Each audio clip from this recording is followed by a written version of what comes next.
সুনামগঞ্জের দুয়ারা বাজারে মেঘালয় পাহাড়ের পাদদেশে অবস্থিত হকনগর বাসতলা স্মৃতিসৌধ,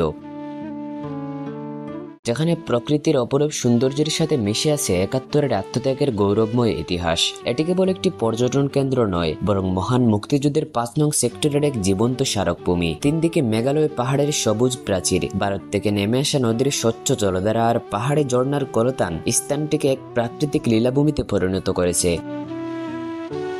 এখানকার সুইচ গেট থেকে ঝরে পড়া পানির স্রোত পর্যটকদের মুগ্ধ করে, যদিও রক্ষণাবেক্ষণের অভাবে এটি ঝুঁকিপূর্ণ হয়ে উঠেছে। স্মৃতিসৌধের পাশে রয়েছে শতবর্ষী আদিবাসী গারো পাহাড়, যেখানে জুমগাঁও গ্রামে তাদের স্বতন্ত্র জীবনধারা ও সংস্কৃতি আজও বহমান। সরকারি অর্থায়নে নির্মিত সিঁড়ি বেয়ে পাহাড়ের চূড়ায় উঠলে প্রকৃতির যে বিশালতা চোখে পড়ে তা এক কথায় অবিস্মরণীয়। এই নয়নাবিরাম সৌন্দর্যের গভীরে লুকিয়ে আছে একাত্তরের বীরত্বগাথা।